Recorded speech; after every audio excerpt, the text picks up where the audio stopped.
Welcome to Business Equity and Opportunities. I'm Derek Dennis. We are ushering in the first official day of winter and the shortest day of the year.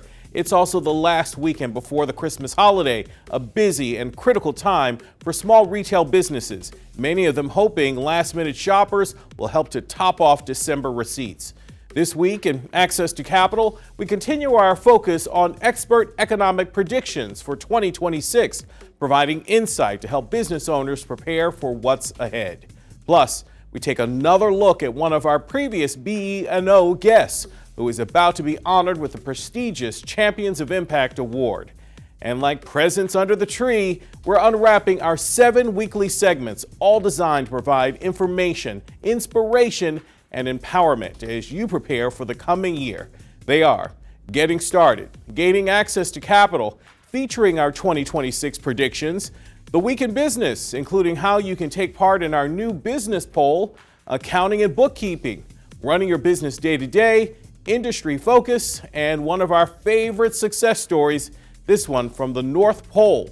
You can find all of these segments from our Sunday shows along with past stories on our website at beoshow.com. Full episodes are also available on our YouTube channel at The BEO Show. Coming up this week on Business Equity and Opportunities, a former Federal Reserve Bank president shares his economic predictions for 2026. What kind of insurance does your small business need? We talk with an expert. A look at the relationship between a local credit union and their board of directors. And we get sound business advice from the big guy, Santa himself.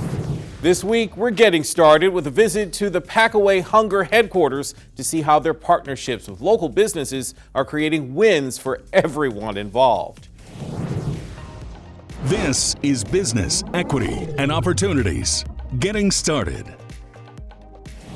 Yeah, my name is Nick Reich. I'm the executive director at Packaway Hunger, and we are in our warehouse here in Beech Grove, 465 in Emerson on the southeast side of Indy, where we do a number of our packing events, but also kind of use this as the hub for, getting the meals in and distributed to all of our partners around central Indiana and around the world. Yeah, Packaway Hunger started as a Kids Against Hunger chapter back in 2008 and 2010, rebranded, became its own 501c3. So we had our 15-year anniversary of Packaway Hunger this year. And during that time, we've packed 25 million meals for distribution to local food banks, food pantries, and to international partners. Just this year and last year, we've sent meals to Honduras, Guatemala, Haiti, Ukraine, Cuba. So it really is a balance between addressing local food insecurity and working with partners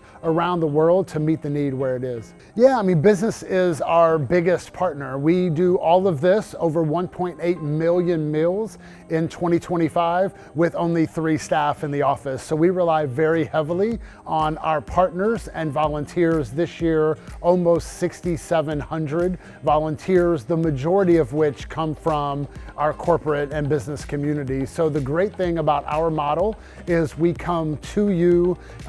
It fits nicely in with your corporate social responsibility, with your paid volunteer time. You talked about, it's team development with an impact. So, we come up to your offices, depending on the space. We can set up for anywhere from as few as 10 to 20 volunteers, upwards of hundreds of volunteers at a time. Folks can just come down, pack 10, 20, 30,000 meals. We set up, we manage the events, we get all of the things out of there, and we get them distributed usually within a short period of time. So really all your team has to do is show up with an investment and show up with the bodies to do that. And we do all of this for only 40 cents a meal, which is about 1/10 the average meal cost for a family in the state of Indiana. Absolutely, and we would say hunger is a hidden problem in a lot of ways. You can't tell when you're looking at someone or standing next to someone in the store the last time they had a meal, and oftentimes it is not only a caloric challenge, because you can go to get a Big Mac and get all the calories that you need, but it's not necessarily healthy and nutritious. And what we do here is, I would say, it's the most cost-effective, highly nutritious meal that a family can get. So we talked about it being 40 cents. We have a Nutri-Plenty meal, which has what we call our M Plus packet, 21 vitamins and minerals that go on there. So not only is it a cost-effective meal that we're able to get out into food banks and food pantries, but also it's a highly nutritious meal for families that receive them. Absolutely, we meet the needs of our partners. We are here operating this year. We did 80 events over, all 12 months. It is certainly something that is an ever-present and growing need in a lot of ways. I mean, just this year we've seen food insecurity rise pretty significantly. Certainly it got a lot of attention over the last few months when people were talking about losing SNAP benefits, and there was a lot more of a spotlight on food insecurity and hunger, but it is a 12-month-a-year challenge. And we're continuing to try to keep pace and meet some of the need, along with a lot of other great organizations around Indianapolis. But absolutely, we work with our partners and do these events 12 months a year. We do it in the evenings, on the weekends.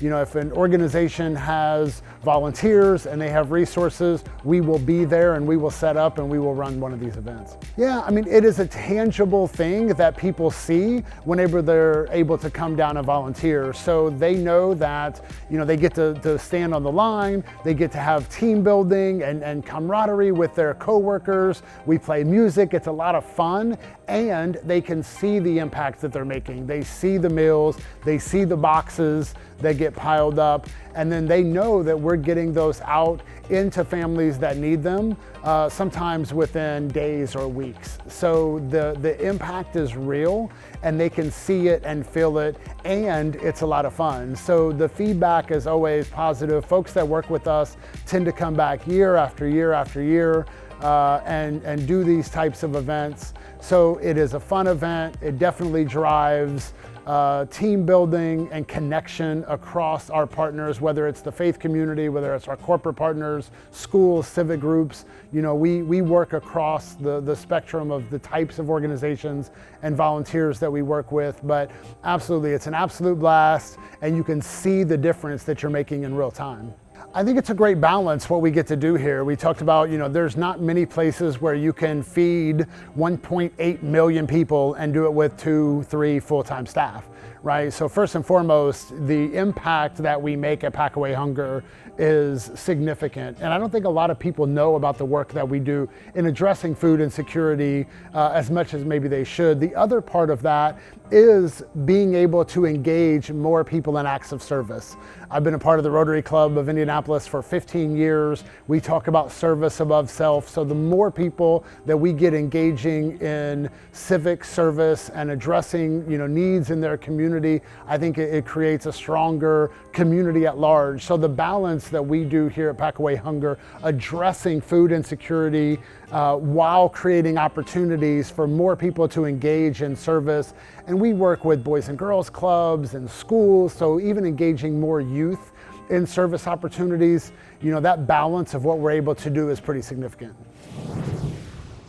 Coming up, 2026, what industry leaders see ahead.